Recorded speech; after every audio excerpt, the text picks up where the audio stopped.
साईं बाबा की मूर्ति से जुड़े हुए कुछ रहस्य जिनके बारे में आज हम बातें करेंगे। ऐसा माना जाता है कि 1854 में पहली बार साईं बाबा शिरडी में दिखाई दिए।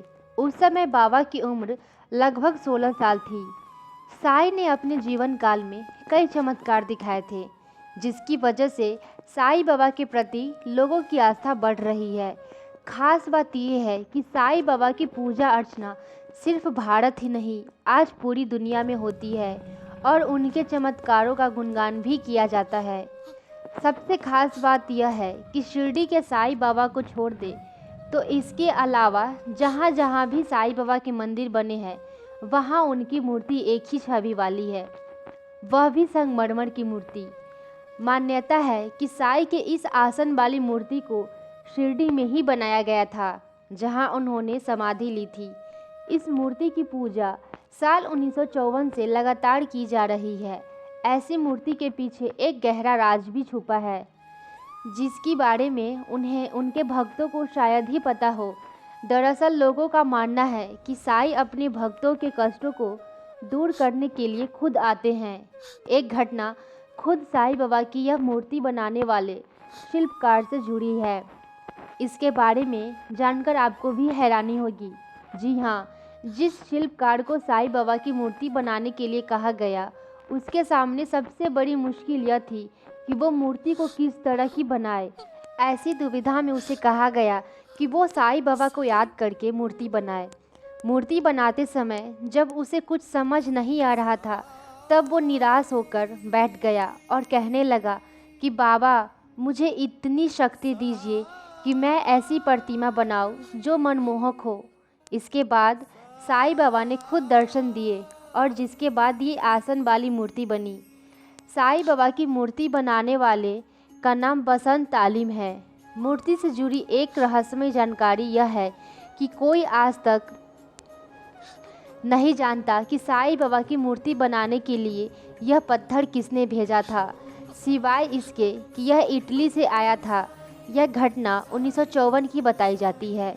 साईं बाबा की मूर्ति को बनाने के लिए मुंबई के बंदरगाह पर इटली से मार्बल आया था।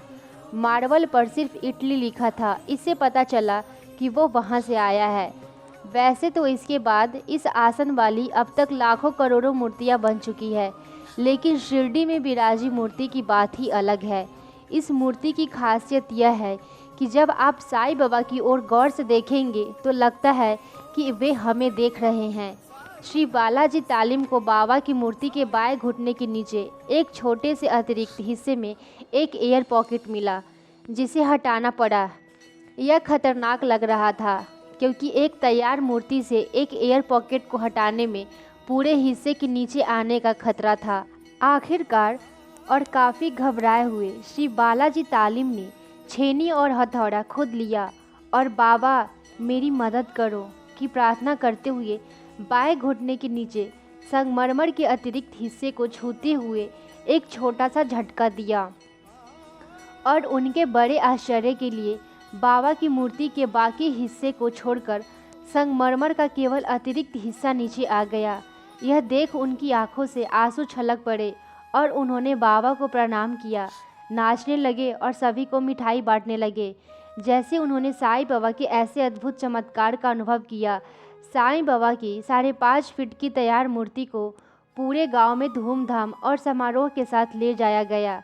बाबा की मूर्ति इतनी जीवित थी कि स्वामी श्री साई शरणानंद और लक्ष्मीबाई जैसे भक्त जो व्यक्तिगत रूप से बाबा के साथ रहे थे, उन्हें लगा जैसे बाबा वापस आ गए हैं, अपनी मूर्ति के रूप में जीवित है।